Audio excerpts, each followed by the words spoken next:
Hi everyone, it's Jerry Dulac along with Ray Fittipaldo here at Steelers Training Camp in Latrobe. Our Steelers update brought to you by Savinas, Kane, and Gallucci, mesothelioma and asbestos lawyers for over 85 years. Call them now for a free consultation. And Ray, there might have been some attorneys in need today, if as feisty as it got on the practice field. You know, we were just remarking yesterday the camp pretty much has been uneventful. There have been no fights. There's not been any edge. That all changed today, and two of the instigators were two of the veteran defenders, Patrick Queen and Landon Roberts. And you know, we used to see Cam Hayward initiate some fights, and he did it sometimes deliberately to see, you know, to see what a guy is made of or see what a unit is made of.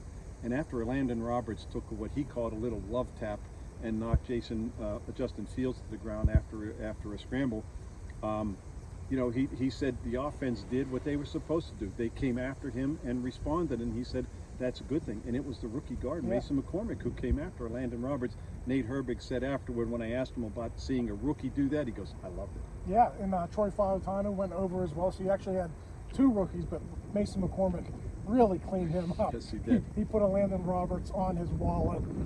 But you're right, that's good to see. You know, the rookies, they were 3 out of the first 5 picks in this year's draft, and they're all doing well, Jerry, so it's good to see them sort of have an edge to them here early in camp. You know, Ray, we always see little skirmishes and fights break out. You know, there weren't any haymakers thrown. They were little skirmishes. There were actually 3 of them. Patrick Queen was involved in one prior to that where he was trying to strip the ball from Najee Harris, and Nate Herbig was one of the people who took exception to that, and that caused a little scrum, and then there was one earlier. So seeing 3 of those little instances when we've seen nothing, at least shows that, you know, maybe just with 2 days in the pads, it's time to maybe start playing the game. And Nate Herbig is always finding himself without his helmet. I think that's the 3rd time that he's had his helmet knocked off during camp. He's one of those feisty offensive linemen we're talking about, though. He's a vet, and he's trying to earn a job out here. You know, everyone thinks Zach Frazier is going to be the starting center, and I think eventually he will be. But, you know, I haven't, you know, I watched one-on-ones today, Jerry. Nate Herbig handled Montravius Adams twice, you know, so he's doing his part, and you know, he's not shying away from that competition. And Montravius Adams did a number on Zach Frazier yesterday in the one-on-ones, and at one point I actually used something close to a hump move and just tossed him, almost put him airborne. And so, but yeah, I mean, I think, you know, they draft Zach Frazier on the 2nd round. Their intention, they did that. They want him to be a starter at some point. Yeah. But that's not now, and I don't know when it's going to be, but I think he still needs to learn and develop and get accustomed to the NFL. Yeah, and we're only talking about, what, 1 week of practice, second practice in pads today. Those guys are going to get plenty of reps. We didn't see it again, 2nd day in a row. I wanted to see Frazier against Keanu Benton. They didn't give it to us. They had Benton go up against somebody else. But yeah, eventually we're going to see all those matchups, and we're going to see the cream rise to the top. Yeah, Ray, you know, you have 3 rookies on that offensive line, and at some point in time, probably next year, all 3 of those rookies will be starting. And so everybody wants to know, when's Broderick Jones going to go to left tackle in place of Dan Moore, and Troy Fautano is going to go at right tackle.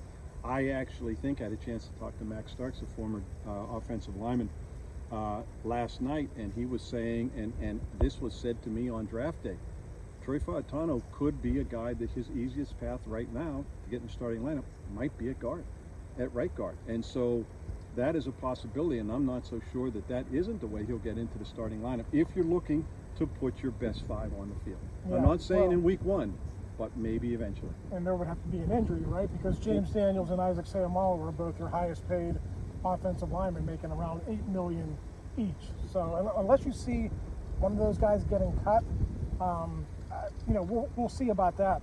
I actually have watched Fautano the first 2 days, and there were a lot of people who said that about him during the pre-draft process. You know, he's not your typical long-rangey tackle with the long arms, but he's got great footwork, he's got great technique. And after winning 2 or 3 reps against TJ Watt yesterday, he won 3 in a row today against Nick Herbig. So I know Nick Herbig isn't a starter. It's a pretty darn good backup, and Fautano shut him down 3 times in a row. Speaking of Nick Herbig, James Harrison was here at camp today, former NFL Defensive Player of the Year. Nick Herbig was talking to him after practice, getting a few pointers, learning probably how to go underneath the offensive tackle. TJ Watt said afterwards, he goes, look, anytime you can talk to a guy like James Harrison and get pointers, he goes, we all could do well. How many holding penalties did we not see over the years when James Harrison would do that patented rip move Sometimes called, but a lot of times not called. And how many sacks did we see James Harrison get with that move? So yeah, if Herbig and maybe some of these other outside linebackers can learn that and put that in their repertoire, they're going to be better off for it. Ray, we were talking about the defensive line, or you mentioned about Montravius Adams. That's an area where the Steelers did very little to improve themselves this year. They're counting on Keanu Benton taking that big step from year 1 to year 2, and there's no reason for us to think that's not going to be the case. And they got their hopes, fingers crossed, that Cam Hayward can return from that injury-plagued season. But beyond that, yeah, they made a couple moves. They signed Dean Lowry in free agency, who we haven't seen, and they drafted Logan Lee on the 6th round. Those aren't moves designed to strengthen their defensive line, maybe their depth.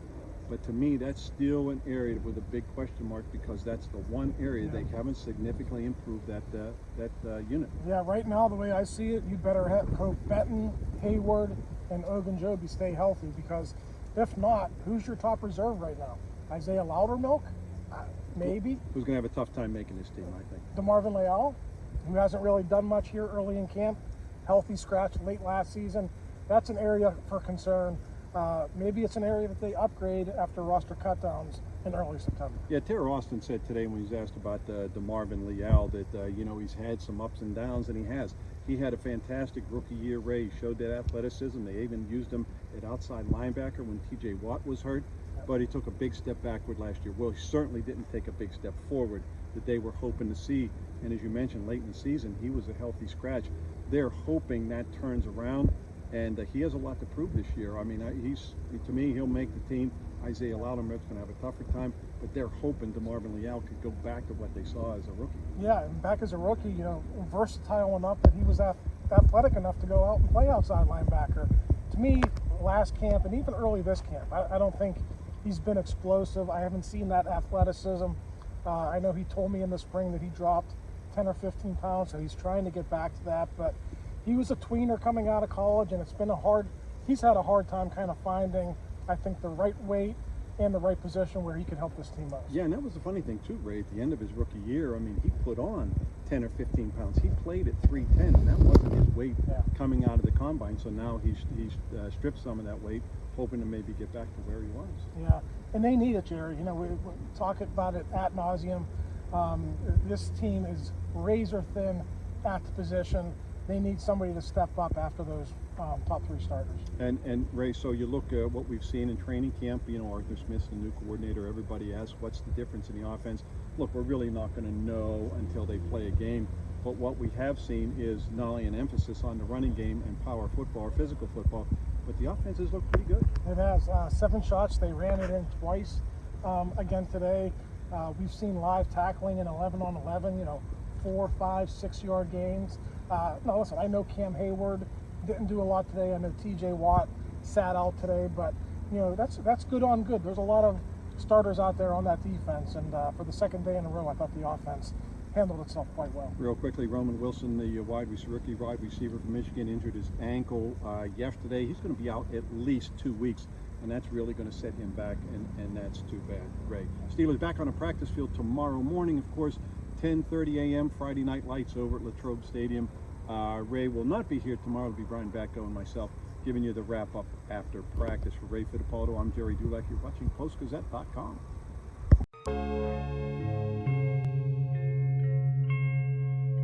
Thank you for checking out this content from Post-Gazette Sports. If you watch this video on YouTube, please like the video and subscribe to our channel. For all of the sports coverage the Post-Gazette has to offer, visit post-gazette.com.